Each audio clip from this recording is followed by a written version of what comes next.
Hey guys, daskro here. Welcome to another episode of Guns I Know, episode 11. I know I haven't done one of these in nearly 6 months, and so a bit of an explanation. Although before I go into that, for those that haven't seen this series before, it's pretty straightforward. I am a gamer, but also a gun collector, and I like to do gun comparisons. And in this series, I try to inform you guys a little bit more about what real-life gun collecting is about, what different types of guns are out there, talk about what you have to go through in order to buy guns, in order to use guns, how to operate them, things like that. I am not a military guy. I don't have a military background. I am not a law enforcement guy. I'm just a gun collector, a hobbyist, a amateur historian, if you will. And so this is sort of my attempt at trying to get a piece of the history, so to speak. Nevertheless, though, why I haven't done any episodes for a while. Some of you have been asking quite regularly, why haven't you done any episodes recently? Some of you have even thought that I haven't been doing it because of the whole gun rights issue debate that's been going on in the United States for the last 6 months. I assure you it's none of those things. It's really just about time. I've been really busy at work for the last 6 months, and on top of that, this whole gun debate issue that has been going on in the United States has had a substantial impact on gun ammo prices. It's really quite huge. Ammunition that I normally would buy for 20 cents is now going for 40 or 50 cents, double the amount. Now, I have a lot of ammunition that I have just for my own supply, but when the ammunition gets really expensive, I tend to shoot less. So I've only been shooting, going to the range maybe a half a dozen times the last 6 months. It hasn't been that often. But I'm getting back into it, and prices are coming back down, and also I got some new guns, and so I'm really excited about that as well. So all that being said, let's talk about a few topics I want to talk about. The first one is I got finally this new Sig 551A1 SBR. I'm really excited about this. Some of you may have seen it in my 10K episode or my E3 episode, whatever it may be.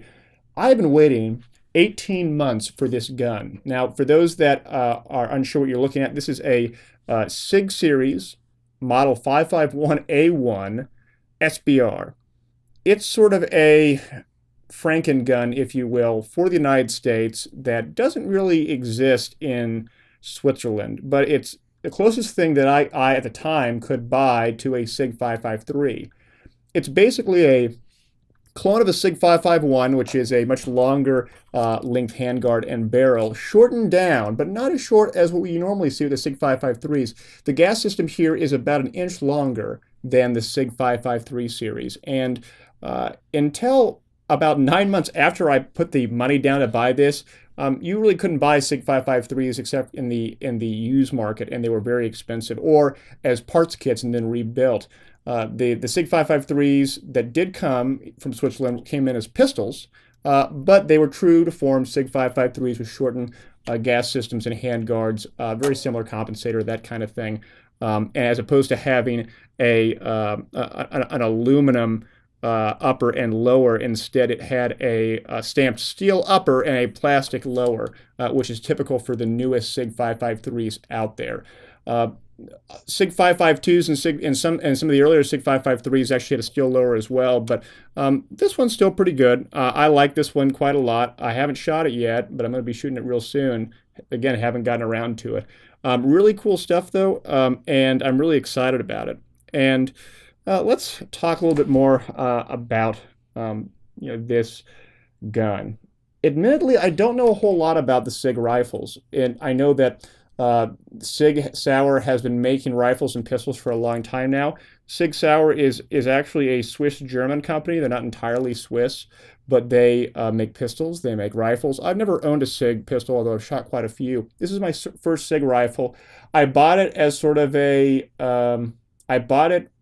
as an impulse buy, and I know, oh wow, I mean, this was probably pretty expensive. Why'd you buy this on an impulse buy? Well, I had my eyes on a Sig for a while now, and I thought to myself, I'm going to be spending enough money on a Sig, I might as well get something interesting.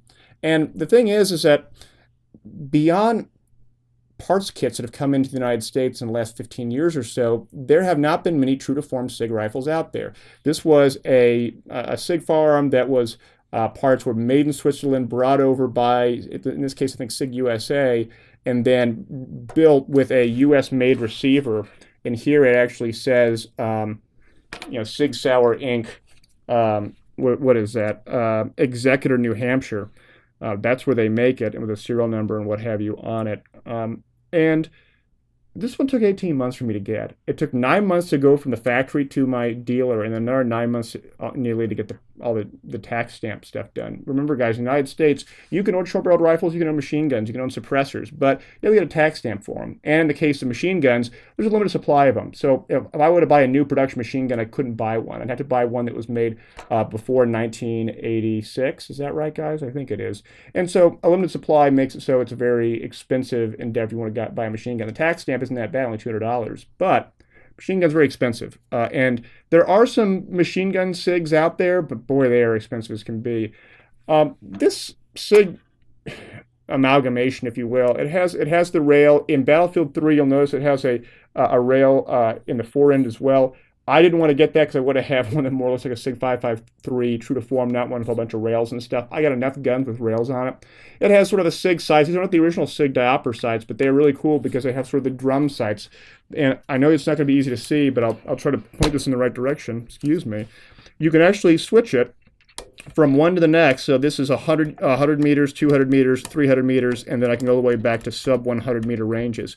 Each hole, each aperture that I look through is moved in a slightly different vertical position, allowing me to very easily be able to switch this over and acquire targets at longer distances.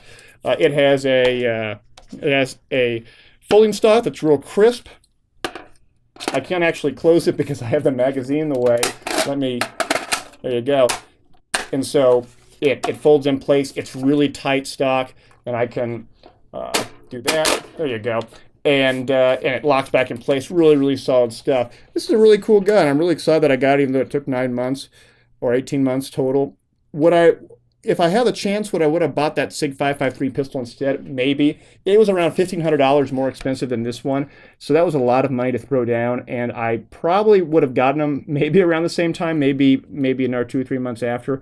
But nonetheless, I still like this, although I haven't shot it yet, but I have played around with the trigger quite a bit, and it's really cool. And what's really neat about the Sig magazines is, and this is unloaded, of course. I don't want to be handling fires unsafely. The magazines interchange back and forth, so they have these little nubs, and these nubs allow me to go back and forth on it and connect them together for very quick mag changes. Kind of neat. This isn't the only type of gun out there that has this kind of thing. The G36s have those same kind of magazines. XM8 did as a prototype. There's a bunch of ones out there like that. Nevertheless, though, I'm really excited about this gun and can't wait to take it out. And this wasn't the first time I ever had this a SIG desire, if you will. I actually, story time, a long time ago, SIG did bring in some SIG parts in order to make a rifle like this, but never got successfully through customs for a myriad of reasons. Eventually, in a botted warehouse, they were resold to another company because, take in mind, there's Sig Sauer Inc. and Sig USA, two different US-based SIG companies. Why that's the case, I really don't quite understand why it's the case. For those that know more about SIG, feel free to chime in. But they liquidated a bunch of their assets when the parts got to the bottom warehouse. And so I had bought this Sig Lower a long time ago. You'll notice this Sig Lower is nearly identical to the one below, and it says Sig Sauer on the magazine, what have you. I bought this with the intention of eventually buying a Sig Upper. Unlike AR-15s, the Sig Lower is not the serialized part. It's the upper that's serialized. For those that are wondering what I'm talking about, remember in the United States, there is only one serialized part, which is typically called the receiver. And for parts that are, or guns that have multiple parts on the receiver, like an upper and lower receiver, this is the lower, you get the upper up here. You choose one or the other. You're either going to be serialized in the top or the bottom, and there's usually standards associated with that. In this case, the SIGs have their upper receiver serialized. For AR-15s, it's the lower receiver. It's very confusing and arbitrary, but that's just sort of how it is. So eventually I'll get another maybe Sig 551 or 50 clone. 550s are real 550s are very rare, but this one's kind of cool and I like it. And I'll eventually, get the upper for it and go from there. But I bought this sort of out of whim because it was a cheap part and they were liquidating it, so I'm pretty excited about it. And it has a folding stock and things like that. This one's a bit looser, but you get the idea. The next topic I want to talk about is optics. One of the things that we see quite often is we see optics in computer games where they put it on the gun and it's ready to go and it's very easy to acquire a target and so on and so forth. And in this case, this is an Aimpoint Micro T1 red dot sight. And I wanted to sort of talk about how you go about zeroing optics. Unlike in games in real life, just because you take a gun and you place the optic on the gun, like so, and you look down that side does not mean that that red dot that you're seeing through the optic is going to actually put the bullet where you want it to go. Instead, it may be off by several inches. And that's not good, especially if you're trying to have a precise rifle to engage a target at medium to long distances. So how do you go about doing it? Well, let's talk about that.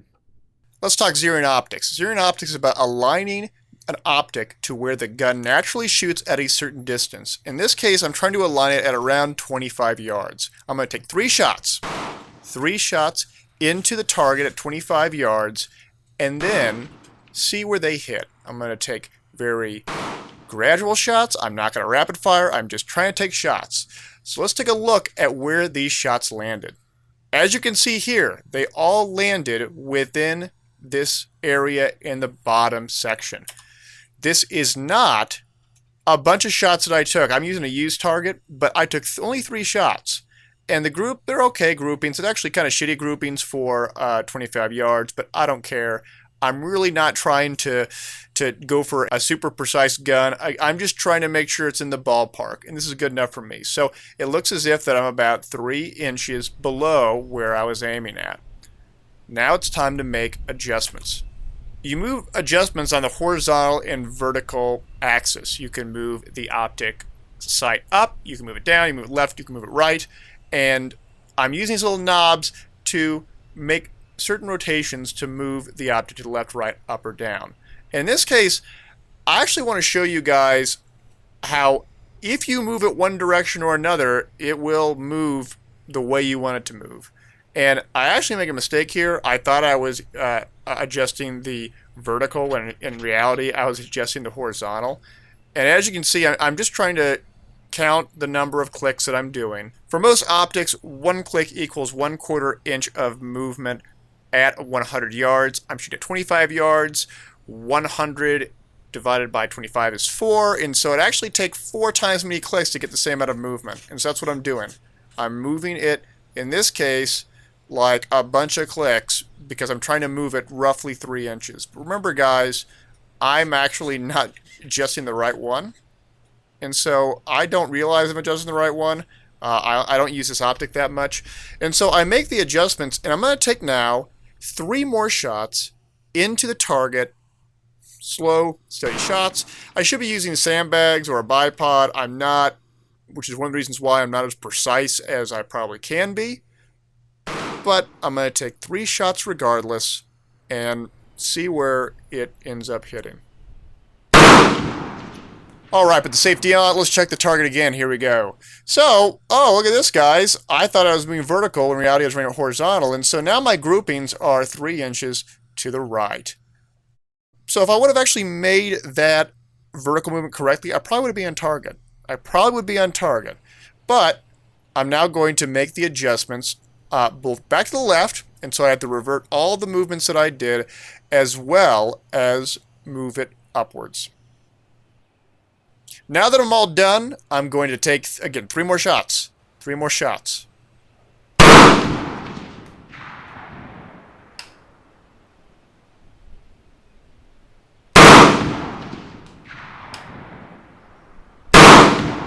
Uh-oh, I got a jam. I don't even want to clear the jam. I'm just going to put it down and go with it. Don't know why that jam took place. That's okay. Let's try the target instead.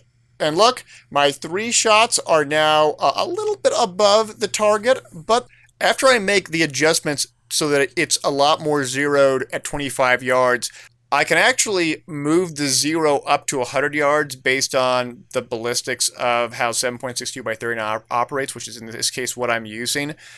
I just sort of guessed it and said, well, I maybe just move the optic up maybe an inch and going to hit something at 100 yards now. In this case, steel targets at 100 yards.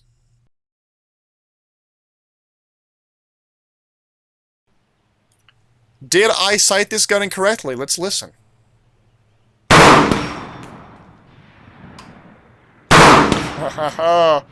That's good sound. I love that sound. Did I get it again? Oh yeah. Oh yeah. That's what it's all about. Sighting in an optic. Zeroing it in. Oh, good stuff. So let's go back into the rest of this episode. All right, let's talk about some surplus stuff. I've actually been buying a few surplus things here and there for the last few months. That would kind of show you guys, because at least I find them interesting. The first thing that I saw that was really cool was there was a number of backlight magazines for AK-74s and AKMs out there. This is a 45-round Molot, 5.45 by 39 AK-74 magazine. In this case, this would actually be used for RPK-74s, but you can use it in either one. It doesn't discriminate. And they're actually in pretty good condition. These were training magazines, so they had a steel bar that limited these to 15 rounds, but you can take the steel bar out and they're good to go. Really cool that they were out there for such a cheap mark, and they still have the original various cartouche stamps or ink stamps along the magazine. That means that they really weren't handled that much at all. I also were able to get, in this case, what is this one? This one is This one is a AK-74 magazine as well. It's a 30-round backlight. Again, very rare, especially since it's Russian. It has the Izhmash stamp on it, which is sort of the arrow pointing upwards with a triangle. Really cool to see these there. This one does not have its cartouche stamps on it, but that's okay. For how cheap I got it, it has some paint. This is also a training magazine as well, but you usually find East German backlight AK-74 magazines out there typically. But this one's still pretty cool. Really excited I got a bunch of these. I also got, and this is sort of the mother of all backlight magazines. This looks just like this one. They both have the Izhmash arrow stamp on it, but you'll notice that they're different lengths. They're different lengths a little bit, as you can see. And you really can't see here that well, but they're different widths as well. That's because this is actually an AKM magazine. This one is for 7.62 by 39. They had made backlight magazines for the late AKM era before transitioning to the AK-74 in the early to mid 1970s. This one has some of its original cartouches on it. It's in pretty good condition. I love this orange backlight color. It's really cool looking. It feels really smooth.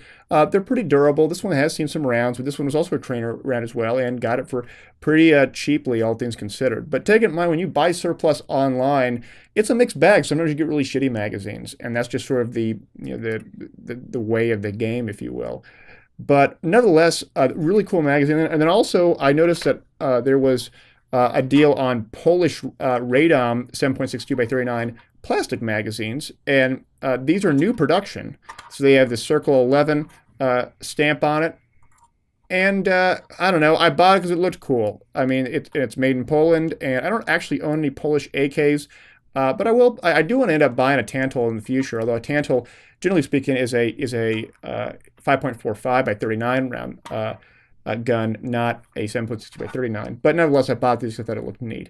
Nevertheless, though, what else did I buy? Oh, this is kind of cool, and the sound may get messed up on here, and so I may cut this if the sound isn't that good and just mute it and then speak over it. But I bought a new gun case. I actually bought a few of these because they were so cool. This is a Draco Gear, it's a dragon on it, gun case. And these were only like $45 from AIM Surplus, and I was delighted by how many features these things had. And so I'm just going to go through with it real quick because I'm really quite impressed with this, although there's one caveat at the end that I think is a big one. So you can unlock all of these various these clasps and things, and you have, in this case, come on, you have mag pouches for a bunch of magazines, and they have these They have these little bungee straps that allow you to secure them in place. You can make them really big and put a whole bunch of magazines in them. And so that's kind of cool in itself. There's pouches to put, I don't know, little things in here. You have these, what are these called? The mesh things. Again, I'm not a military guy, so I don't even know. It's just the webbing that you can use to put extra things on it. So that's kind of neat in of itself, but there's more. So one thing that's really cool about this is it has backpack straps. So if you got a lot of stuff, a lot of magazines, and a gun in here, you can put it on your back, and it's really easy to carry around. It's got a big handle here that you can strap together as well, and I like that. But where it gets really cool is on the inside. But before I go into it, there's one little other compartment here that zips up, and this little compartment has more zipper compartments, and here and here you put more things in, and it has Velcro that you can put even more things in here, like a pistol or two pistols or some pistol magazines or whatever it may be. Another little small area. In fact, you know, I could even, let's just try this out. I haven't tried this out yet. If I were to collapse this gun, I could fit this thing in here, huh? That's really cool. Now, I wouldn't actually do that because there's really no padding. Since there's no padding, if I drop this thing, it may get a bit scruffed up. But I think it's kind of cool I can do that. But let's go into where it gets really awesome. So they marketed this as a long single gun case. I'm going to unzip this, and when I unzip it, I'm going to see that it has some really cool straps right here, and it has a little sort of triangle where you can put the buttstock in. So you can actually strap your gun in place, and it's padded, and it has a little padding door on the other end. But going through this, where it's really cool, guys, this is not an end, this is actually a little swinging door because you can put a second gun in. And so I can conceivably carry 2 rifles in this and ammo and put it all on my back at the same time. When I'm running all my stuff to my car, that's a really big deal. I love that kind of stuff. Or if I have to park my car and walk 50 yards or so to the gun range, that's really cool too, being able to carry so much in one little package. Now the one thing that really was like, I was so excited when I was able to play around with this. I was so elated by all the different options that it had. It was a total buzzkill though when I found out that it was all made in China, but that's sort of expected. For $45 for all this, yeah, it makes sense that it'd be made in China because there's so much here, there's so much stitching, there's so much different features. I don't know how they're able to get the price down otherwise. Maybe they do it in Indonesia, but nevertheless. So beyond the made in China thing, really cool gun case. Really excited about these from AIM Surplus. I know they still have them on stock. They very well may. And finally, last part of the show, where I answer your questions. Didn't get a whole lot of questions the last 6 months, which is kind of disappointing. I guess I've been able to answer a lot of them as you guys have asked it. Some of you have been very vocal in asking your questions, and I love that. Keep on asking those questions. If I don't know the answer to them, I just don't know the answer to them. But here are a few questions that I did get that I do want to answer. So let's go ahead and get right to them. So the first question is from John Fox. John Fox asks, daskro, what's the best bullet? 9mm, 45 ACP, 5.56 by 45 NATO. What's the best bullet of all those different ones? Well, so there's a difference between a bullet and a cartridge. The bullet is simply the thing that gets launched out of the barrel and then hits something, whatever it may be. The caliber is that size of the bullet, and the cartridge is the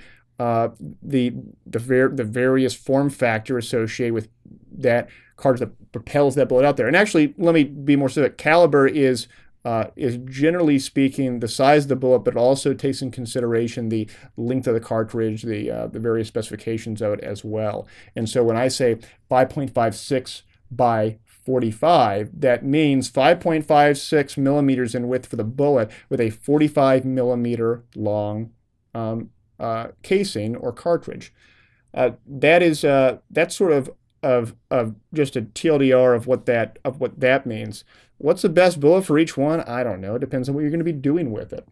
If you're going to be shooting small game with a hunting caliber cartridge, be it small game or large game, you're going to need a different kind of bullet versus if you're target shooting or if you're using it for self-defense or whatever it may be. And in that respect, it really is up to, you got to be a little more specific than that. For me, I use mostly full metal jacket or soft point, depending on what I find cheaper. I really, beyond using bullet blanks, which are basically just bullets that don't have a projectile, but they're still loaded with some powder and stuff, so they still make a bang. Beyond those, which I never use, I really don't care. Now, self-defense hunter story, usually jacket hollow point is what most people go for. There's actually another question here that's similar to this, which is Deathwing 2 asks, do you have a favorite ammunition manufacturer, daskro? Well, I find the Lake City stuff, which is Federal, to be the most reliable. It's also very expensive.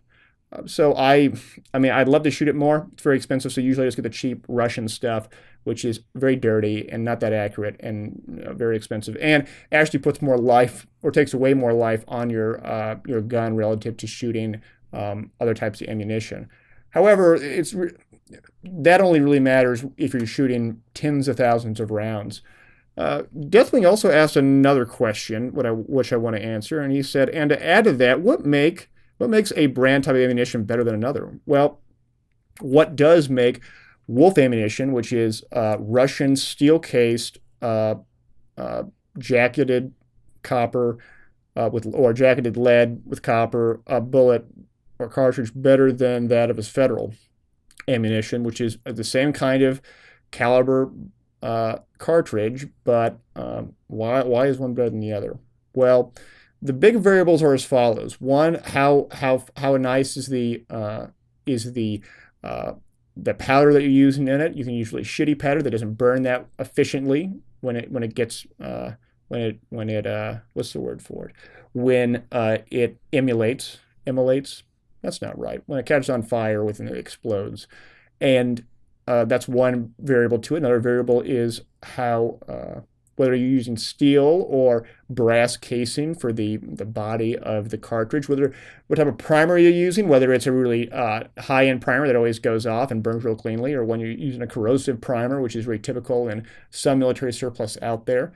It can also be the how much variance there is in the type of bullet that you're shooting. If you're buying a certain type of bullet that has huge variances in how it was built, then it can have different variances in how accurate it is.